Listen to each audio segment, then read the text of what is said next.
자, 195페이지 보시면은 고전 학파의 대표적 학자인 데이비드 리카도가 있습니다. 자, 고전 학파의 대표적인 학자인 데이비드 리카도의 차액 지대설이 나와요. 차액 지대설. 자, 이 리카도니까 뭐죠? 지대는 뭐죠? 고전 학파니까 리카도는 지대는 잉여의 성격으로서 불로소득으로 간주하고, 또 지대는 생산물, 즉 농산물 가격에 의해서 결정되는데, 자, 리카도는 이 토지에 있어서의 비옥도의 차이입니다. 자, 이 토지에 있어서의 비옥도. 자, 리카도는 이 비옥도 자체가 아닌 비옥도의 차이에만 중점을 두는 한계를 가지고 있어요. 그래서 이 토지의 비옥도의 차이에 따라서 이 농업용 토지의 단위 면적당 수확량, 이 단위 면적당 수확량이 생산성인데, 이 비옥도의 차이는 이러한 생산성의 차이를 가져오고, 이러한 생산성의 차이는 다시 뭐의 차이? 지대의 차이를 가져옵니다. 자, 그런데 여러분 리카도는요, 이거거든요. 여러분, 토지의 비옥도가 동일하다면 생산성도 같고 지대도 같아야 됩니다. 근데 현실적으로는 지대가 차이가 있어요. 그래서 리카도는 왜 그렇게 발생했느냐? 차액지대에서는 뭐를 경시했다? 토지에 뭐를 경시했기 때문에 지대의 차이가 발생했어요? 토지에 뭐를 경시? 위치 문제를 경시했다. 그래서 리카도는 토지의 위치 문제를 경시하고 있다는 한계를 또 가지고 있어요. 자, 그래서 리카도에서 시험에 또 3번 출제했거든요.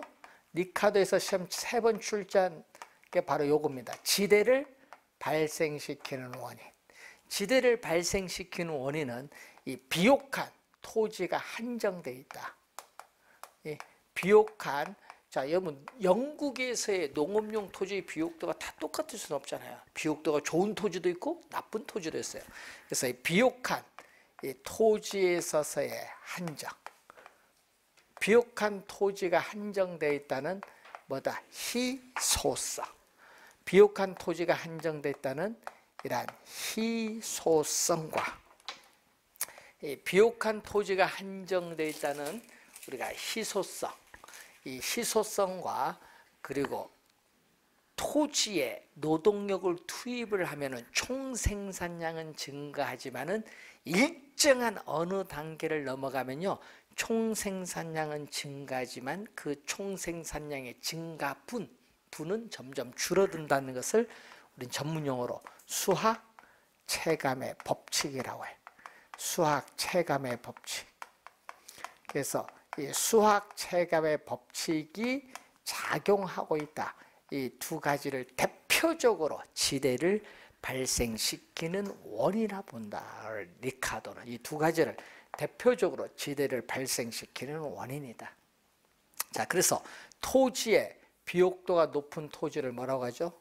토지의 비옥도가 높은 토지를 우등지, 뭐 우등생, 열등생이시, 땅도 우등지, 열등지. 우등지에서의 생산성, 단위 면적당 수확량이겠죠. 자, 토지의 비옥도가 낮은 토지를 열등지, 열등지 중에 열등지를 뭐라고 해요? 열등지 중에 열등지를 최열등지. 그 최열등지를 우리는 전문용어로 또 뭐라고 한다? 리카도는 한계지. 최열등지를 한계지라고 하는데, 그럼 리카도는 이 한계지를 뭐라고 설명하죠? 토지의 생산성이 가장 낮은 토지.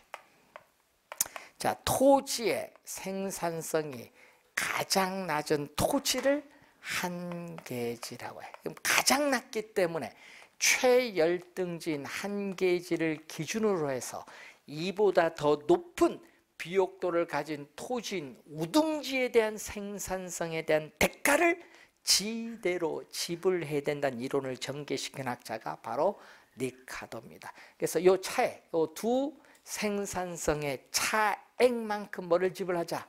지대. 그래서 차액 지대설이라는 용어가 나온 겁니다. 차액만큼 지대로 지불하자. 차액 지대설. 그래서 토지의 생산력의 차이로 인해서 발생하는 지대입니다. 자, 그런데 니카도는 한계지에서는 또 뭐죠? 니카도는 한계지에서는 시장에서 거래되는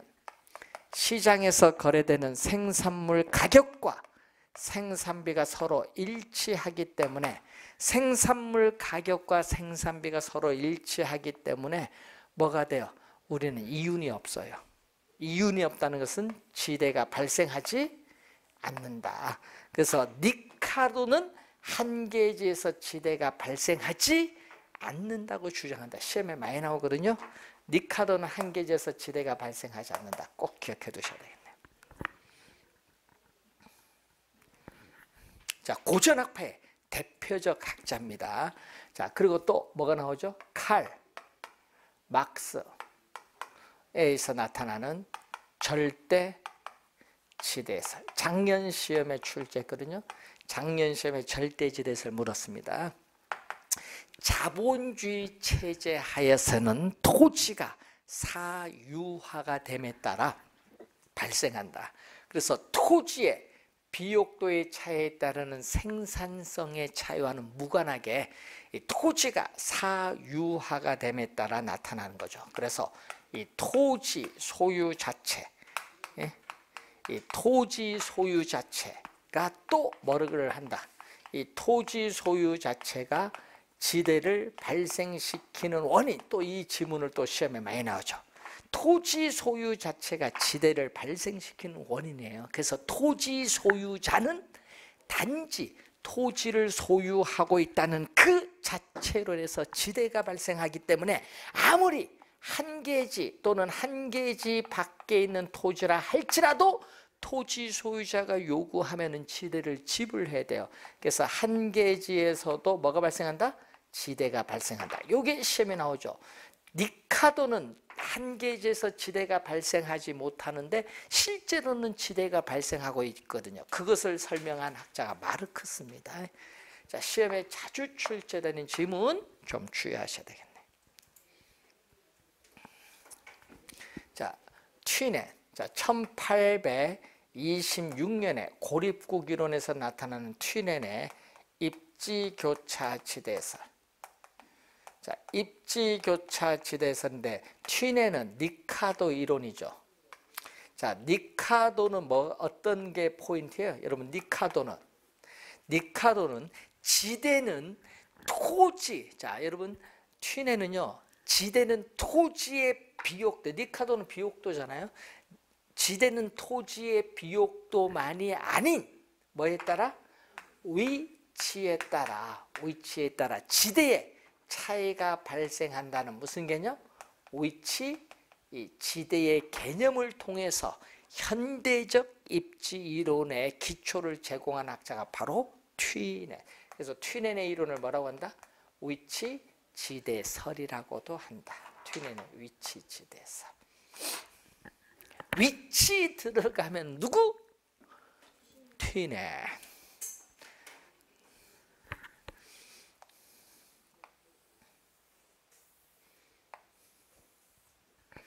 자, 중심진 시장.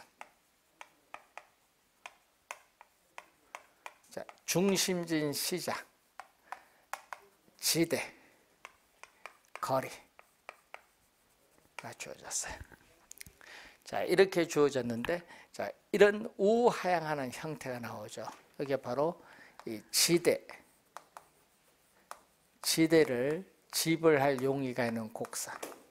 이것을 또 한계, 지대, 곡선인데 우하향하죠. 자, 그림에서 보듯이 중심진 시장 가까이는 지대가 높고 중심지에서 멀어져서 지대는 낮아요. 그럼 시험에 이게 많이 내거든요. 중심지로부터 거리가 멀어질수록 지대는 점점 낮아진다. 또 반대로 중심지로부터 거리가 멀어질수록 수송비는 증가한다. 이 점은 시험에 많이 나오는 지문입니다. 잘 기억해 두시고, 이 점이 뭐죠? 중심지로부터 거리가 이 정도 떨어진 이 지점이 지대가 0이네요. 지대가 뭐다? 0인 상태, 제로. 제로. 0인 상태에 있는, 0인 상태는 거리를 우리는 뭐라고 하냐면 한 계지. 이 점을 넘어서는 지대가 뭘로? 마이너스로 가기 때문에 이용을 안 해요. 여기까지만 이용하거든요. 그래서 이 한 계지 내에서 농업용 토지가 시장에 가까워지면 가까워질수록 전략되는 뭐가? 수송비가 지대로 지불해야 된다는 이론을 전개시킨 학자가 바로 누구다? 튀네. 수송비 전략분이 뭐가 된다? 지대가 되죠. 그래서 수송비의 중요성을 강조합니다. 수송비의 중요성을 강조하는 거죠.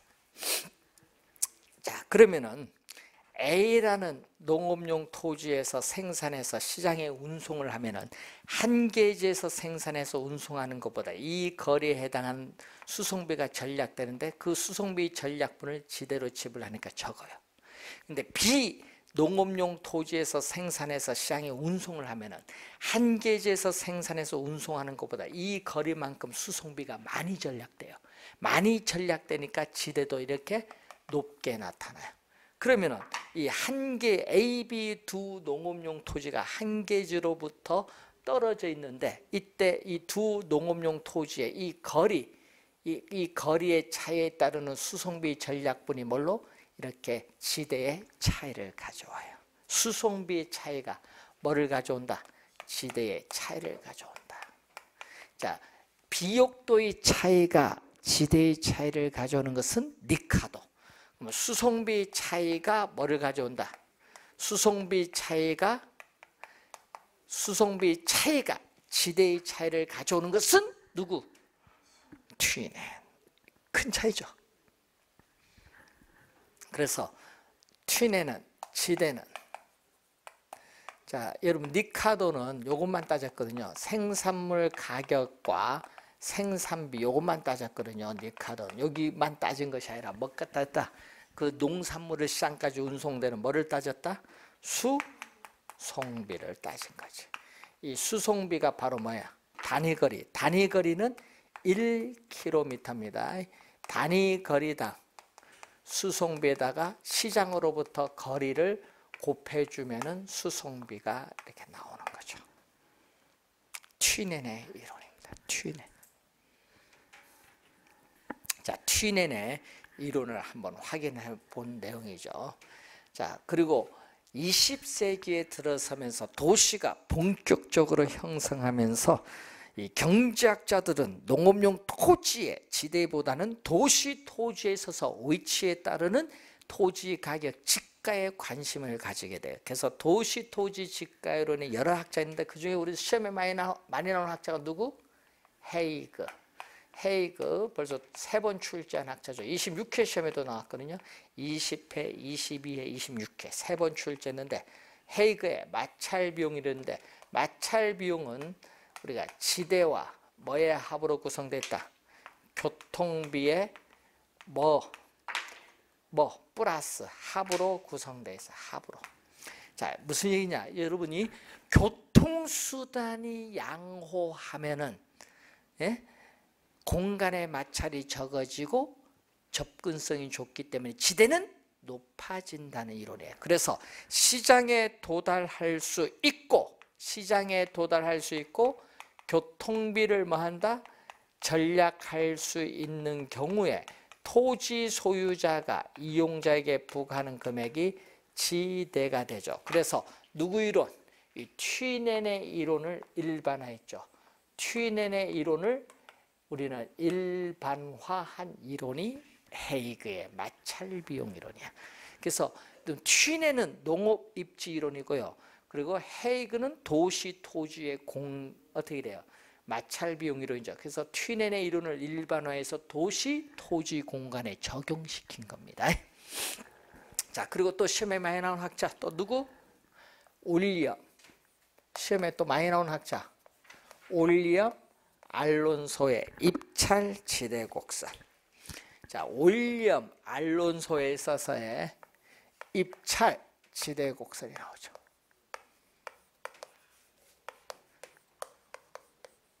자, 윌리엄 알론소의 입찰 지대 곡선입니다. 입찰 지대 곡선, 입찰 지대설인데, 자, 우선 입찰 지대의 개념, 또 시험에 많이 출제하죠. 입찰 지대는 뭐예요? 입찰 지대는 단위 면적은 1제곱미터입니다. 단위 면적 토지에 대해서 토지 이용자가 기꺼이 지불할 용의가 있는 가장 높은 금액이야. 가장 높은 금액, 최대의 금액, 가장 높은 최대의 금액입니다. 시험에는 최저로 많이 내죠. 최대의 금액을 우리가 지불하기 때문에 초과 이유는 없어요. 그래서 초과 이유는 0. 초과 이윤이 0이 되는 수준의 지대. 초과 이윤 자체가 0이 되는 수준의 지대를 입찰지대라는 용어를 사용한다. 초과 이윤이 0이 되는 수준의 지대다. 입찰지대의 개념. 자, 그러면은 입찰지대는 또 뭐를? 튀넨의 이론이거든요. 튀넨의 이론을 도시공간 이론에 적용을 해서 확장 발전시킨 이론이야. 도시공간에 적용해서 확장 발전시킨 이론인데, 자, 이런 의미거든요. 자, 도심에서 지대. 자, 여러분, 도시 내에서 산업은 여러 개 있거든요. A 산업의 지대 지불 곡선, B 산업의 지대 지불 곡선, C 산업의 지대 지불 곡선이 나오죠. 자, 이때 우리는 각 산업의 지대 지불 곡선의 경쟁, 입찰 경쟁을 벌이면 여기까지는, 도심에서 여기까지는 A 산업의 토지가 배분되고, 자, 여기서 여기까지는 뭐에? B 산업에 배분되고, 또 여기서 여기까지는 누구에게 배분된다? C 산업에 배분이 돼요. 이렇게 입찰 경쟁의 결과 가장 높은 지대를 지불할 용의가 있는 산업의 토지는 배분이 된다, 이 말입니다. 그럼 이 빨간 선이 뭐다? 빨간 선이 입찰 지대 곡선이죠. 그래서 26회는 이렇게 냈거든요. 도심으로부터 거리에 따라 가장 높은 이 지대 부분을 연결한 포락선을 입찰지대 곡선이고, 입찰지대 곡선은 오른쪽 밑을 향하고요, 원점에 대해서 볼록한 형태를 띠는데, 도심에 가까울수록 입찰지대 곡선의 기울기는 급하고, 도심에서 멀어질수록 입찰지대 곡선의 기울기는 뭐다? 완만하다. 그래서 기울기는 토지 이용 주체의 토지 사용량에 대해서 우리는 단위거리 1km마다 총 교통비용은 얼마나 변하냐? 한 개 교통비용이 차지하는 내용이 입찰지대 곡선이다. 자, 입찰지대 곡선 개념 시험에 자주 우리가 출제를 하죠. 자, 입찰지대 곡선의 개념은 우리가 시험에 자주 출제를 하고 있다. 입찰지대 곡선의 개념은 우리가 시험에 자주 출제를 하고 있는 내용이 되겠습니다.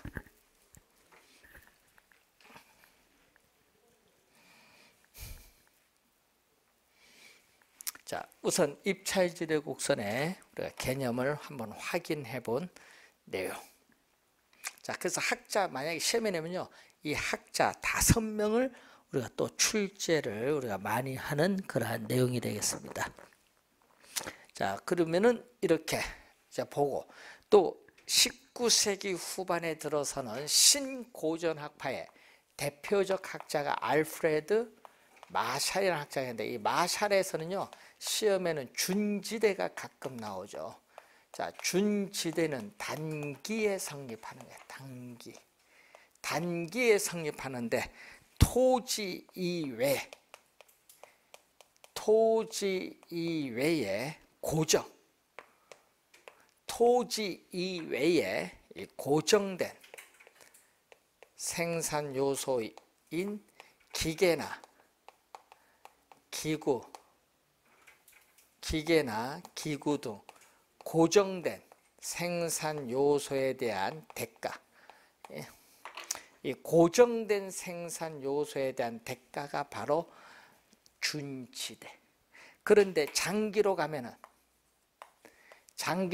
고정된 생산 요소인 기계, 기구는 설비 확장, 축소시킬 수 있기 때문에 변해요. 이 기계, 기구 등이 장기로 가면 변하기 때문에 어떻게 돼요? 장기에는 준지대가 발생하지 않습니다. 장기에는 준지대가 발생하지 않는다. 그럼 준지대는 어디에서만 발생한다? 단기에서 발생하는 개념. 준지대라는 용어 하나 202페이지 나오죠. 그래서 한번 확인해 두시면 되겠습니다. 자, 여러분 교재 227페이지로 넘어오면은 이 부동산 정책이 이제 나오죠. 정부에 있어서의 시장 개입이 이제 나오고 있습니다. 자, 정부의 우리가 시장 개입과 관련해서 한번 우리가 보시면은 시험에 또 매년 또 출제를 하고 있습니다. 계속. 자, 정부가 부동산 시장의 개입, 정부에 있어서의 시장 개입의 이유를 많이 묻잖아요. 우리 시험에는요, 정부의 시장 개입의 이유를 묻든지, 작년에 이유 물었고 25에는 근거, 또 공적 개입의 필요성, 이런 걸 많이 물어요, 시험 지문에. 그럼 정부가 시장에 개입하는 이유는 여러 가지 이유가 있어요. 우선은 뭐가 있다? 시장의 뭐를? 실패. 시장의 실패라는 것은 시장에서 어떤 요인에 의해서 자원이 비효율적으로 배분이 이루어지는 상태를 시장의 실패인데, 이러한 시장의 실패를 우리가 수정, 보완하기 위해서 정부가 시장에 개입하는 이유가 된다. 작년에 또 출제했었죠. 자, 그리고 저소득층의 주거 안정. 자, 저소득층의 주거 안정을 위해서 우리는 공공임대주택을 공급하기 위해서 정부가 시장에 개입을 하기도 하고요. 또 우리는 소득을 재분배하기 위해서 개입을 하기도 하고, 부동산에 대한 투기를 억제하기 위해서 개입을 하기도 해요. 예? 우리가 이렇게 개입 이유가 많죠. 또 토지 시장의 안정, 시장의 안정과 또 경제 성장을 위해서 또 개입을 하기도 합니다. 또는 우리는 한정된 토지를 합리적, 효율적으로 이용을 해야겠죠. 그래서 토지 이용에 있어서의 효율성을 우리는 높이기 위해서 토지 이용 규제를 하기 위해서 개입을 하기도 해요. 그리고 분배적 차원에서의 형평성을 높이기 위해서 또 개입을 하는데, 자, 집가가 급등하면은 토지 소유 계층은 집가 급등에 따르는 불로소득을 얻지만 토지를 소유하지 못한 사람은 아무런 이득이 없어요. 따라서 토지를 소유한 사람과 소유하지 못한 사람 사이에 부익부 빈익빈 형상이 가중돼요. 소득 격차가 심화가 되기 때문에 뭘 한다? 우리는 집가를 규제하기 위해서 개입을 한다. 집가를 규제하기 위해서 개입을 한다. 자, 맞네요. 그렇죠. 이렇게 우리는 이유가 상당히 많아요. 그런데 문제는 이 정부의 시장 개입, 이 정부의 시장 개입이 오히려 개입을 하기 전보다 시장 상황을 더 나쁘게 만들 수 있어요. 자, 그것을 우리는 뭐라고 한다? 정부의 뭐라고 한다? 실패. 228페이지 보면은 밑에 뭐가 나온다? 정부의 실패가 또 나타나요. 정부의 실패. 그럼 정부의 실패의 원인을 보면은 이 규제 당국자의 부동산 시장에 대한 불완전한 지식이나 정보, 또는 규제 수단의 불안전성, 관료제의 비효율성이라든지 양호하지 못한 불량한 정치 환경이라든지 선거 등의 정치적 영향이 정부의 실패를 가져올 수 있다, 이런 얘기죠. 예? 자, 그런 이제 내용입니다. 여러분 요즘 뉴스 보면 되겠지만요, 예? 항상 그 원인 결과를 잘 분석을 해야 되는데 이 환경 시민단체들이 뭐 4대 강사 이명박 미운 거 미운 거라도 4대 강이 뭐가 있으니까 했을 건데 그걸 오해를 많이 하는 거야. 어가 닫듯이. 예? 4대 강 갖고 뭐 운하도 만든 것도 아닌데 옛날 뭐 운하 사업 한다고 뭐 오해를 많이 해서 안 된다 뭐 이렇게 했는데 그 이번에 그 어떻게 돼요? 우리나라는요 유엔에서 물 부족 국가라고 우리 얘기를 하거든요. 우리나라가 물 부족 국가이기 때문에 강을 정비한 거예요. 치수를 정비했는데 문제는 강에 물을 가둬놨잖아요. 지금 가둬놓은 상태인데 이것을 이제 여러 가지 목적하에 가둬놨는데 이번에 물을 방류하니까 날랐죠. 환경시민단체는 방류 다 해야 된다 뭐 하지만 그 방류했을 때 만약에 녹조가 나타나면 어떻게 할 거예요? 누가 책임질 거예요? 책임질 사람 대통령이 책임져야지. 그러면은 책임질 사람 없어. 예? 그럼 뭐 어떻게 할 거야? 그런데 문제는 녹조의 원인이 그게 아니잖아요. 예? 그런데 문제는 물을 방류했다고 녹조 생겨요. 적조도 생기는데. 그런데 문제는 그게 뭐냐면은 충남에 날란 거야. 왜 방류하냐? 물 없어 죽겠는데. 거기는 이제 물을 못 여는 거예요. 경기도도 문 못 열어. 왜? 물이 부족한데 지금. 그래서 항상 그런 게 있어요. 정부가 시장 개입할 때는 항상 조심해야 돼. 너무 개입을 해서 오히려 나빠지면 문제가 생기는 거야. 그 다음에는 해결책 구하기가 더 어려워져요. 우리 부동산 정책은 그래요. 그래서 우리 노무현 정부의 참여정부, 이명박 정부, 박근혜 정부 넘어서 다 부동산 정책의 실패를 많이 가져오는 이유가 너무 지나치게 개입을 해. 너무. 그래서 문제가 생기는 거예요. 정부의 실패가. 자, 그러면 우리 이 시장의 실패를 한번 보면은 그러면 시장에서 어떤 요인에서 자원이 비효율적으로 배분이 이루어지는 상태가 있잖아요.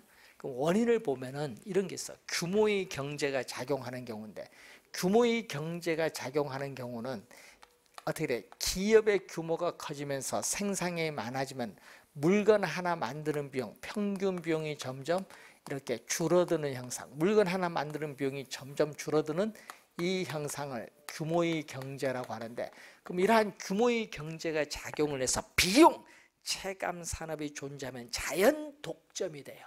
그래서 완전 경쟁 시장에 비해서 자원은 비효율적으로 배분이 이루어져요.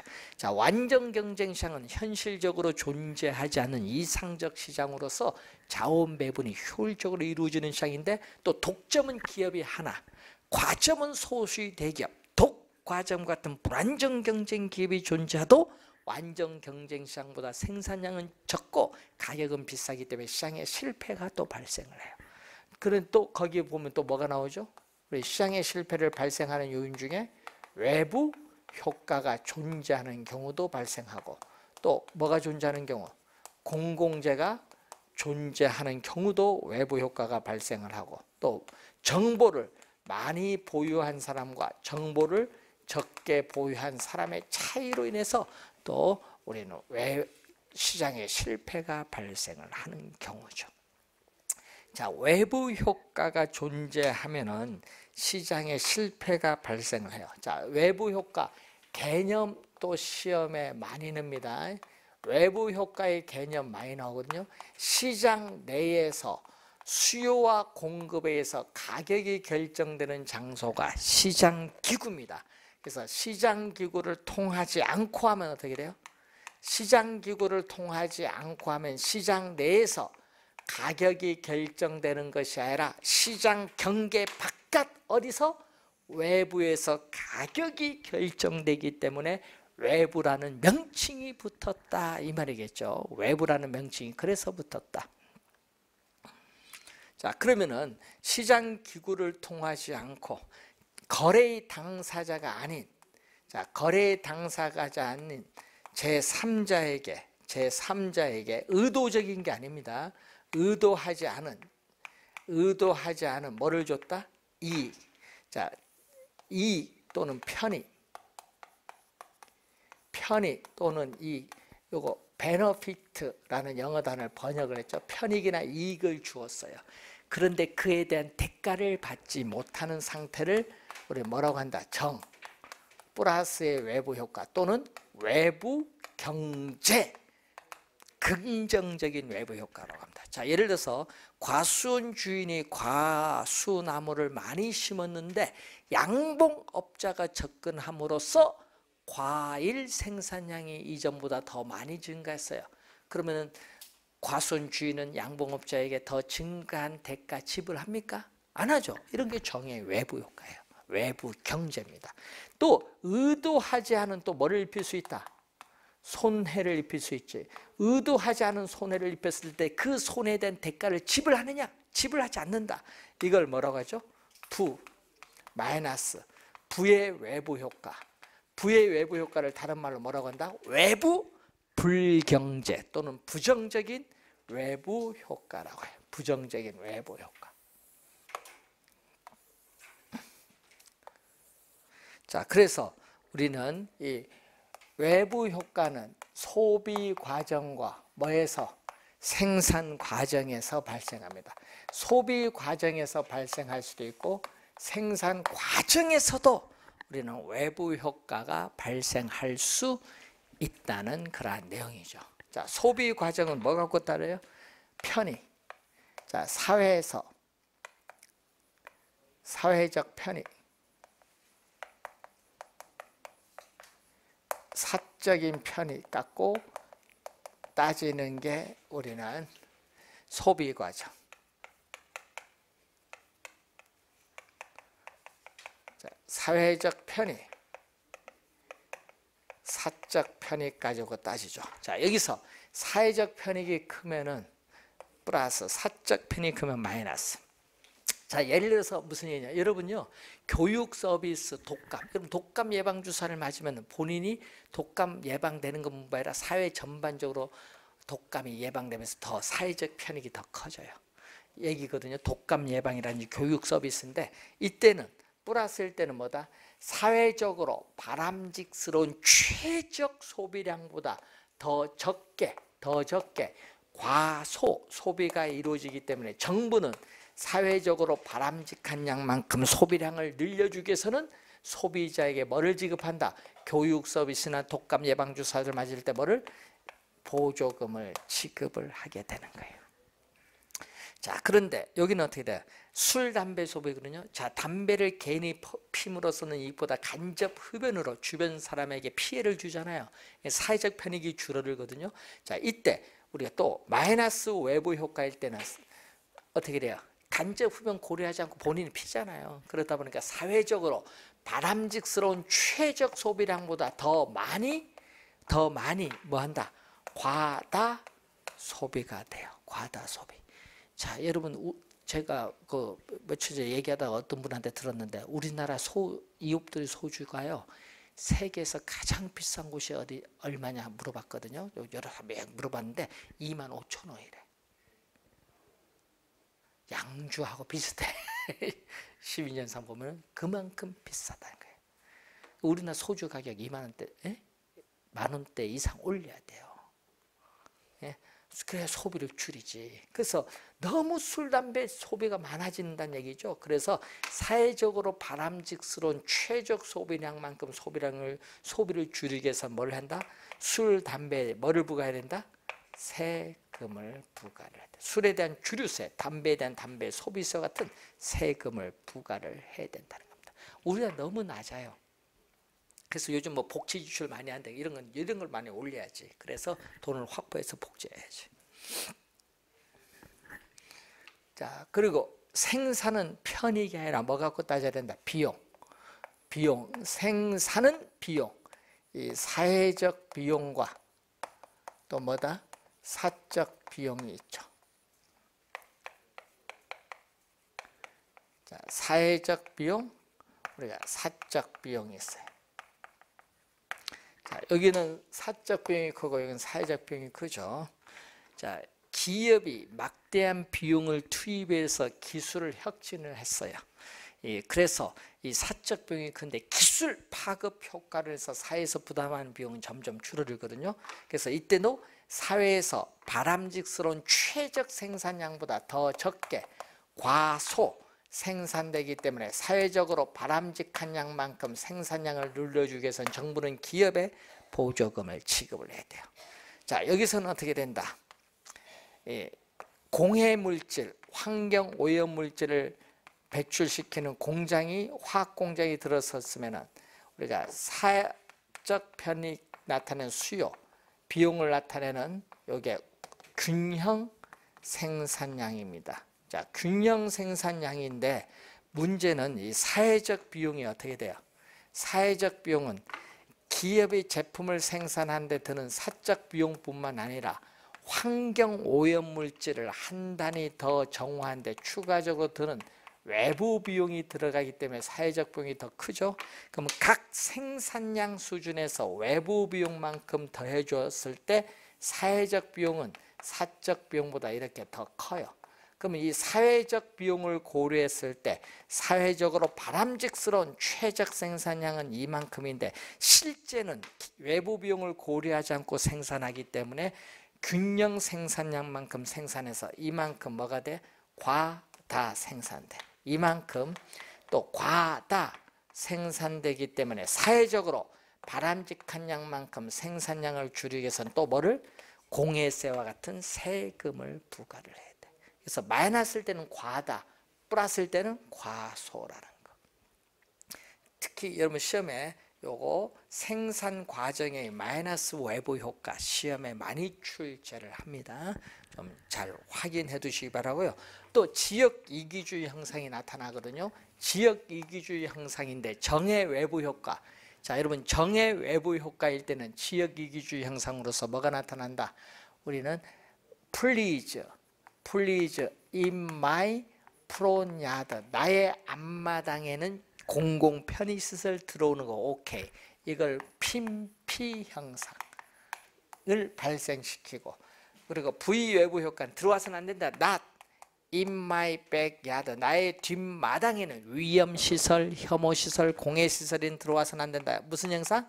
님비 현상을 야기시킨다. 26회 정답 물었죠. 자, 그리고 외부 효과를 해결하는 방안으로서 사적으로 해결하는 방안이 있죠. 자, 여러분이 우리가 협상에 의해서 우리는 사적으로 해결할 수도 있고 또 코주정이라는 게 있어요.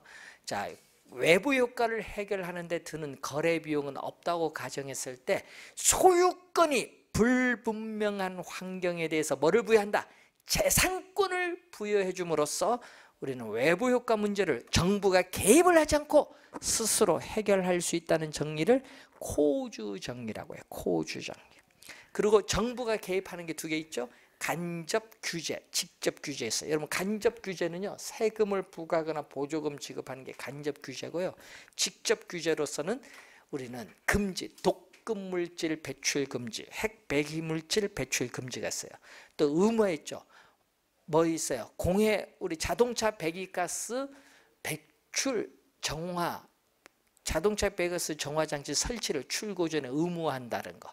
또 환경 오염물질 배출 허용 기준 설정하죠. 소음 등의 허용 기준 설정하는 거. 또 용도 지역을 정부가 직접 지정하는 경우 규제.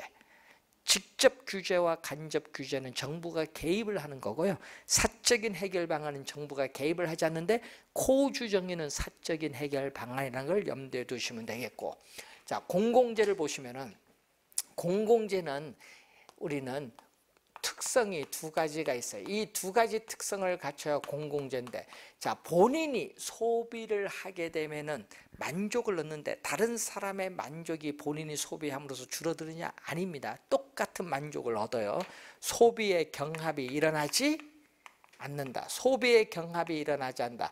비경합성을 우리는 뭐라고 한다?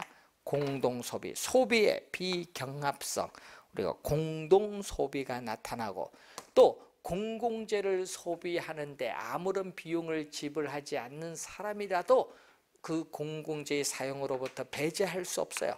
비배제성, 뭐 국방 치안 같은 거죠. 그래서 어떻게 아무런 대가를 지불하지 않는 사람도 공공재를 공짜로 이용하고자 하는 무입 승차자 문제가 발생합니다.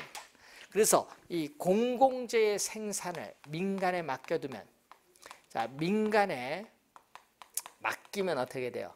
공공재를 생산을 하는데 어떻게 수익자 부담의 원칙에 따라 비용을 지불해야 되는데, 그러기 때문에 공공재가 속으로 필요함에도 불구하고 밖으로는 공공재의 수요 선호를 표시하지 않습니다. 그렇기 때문에 사회적으로 바람직스러운 양만큼 생산 공급이 안 되죠. 사회적으로 바람직스러운 양만큼 공급이 불가능해. 그러니까 뭐가 된다? 과소생산되기 때문에 우리는 정부가 적정한 양의 공공재를 공급하기 위해서 시장에 개입을 하는 이유가 되는 거예요. 여러분 공공재 뭐 대표적인 뭐 등대, 공원 뭐 이런 게 다 공공재죠. 국방, 치안, TV, 방송, 시청 다 공공재입니다. 자, 여러분 요 두 가지 배웠죠? 특히 올해 외부 효과 쪽에서 출제 가능성이 좀 높아요. 올해 시험에. 그래서 잘 확인 좀 해두셔야 될 부분입니다. 자, 잠시 쉬고 시작하겠습니다.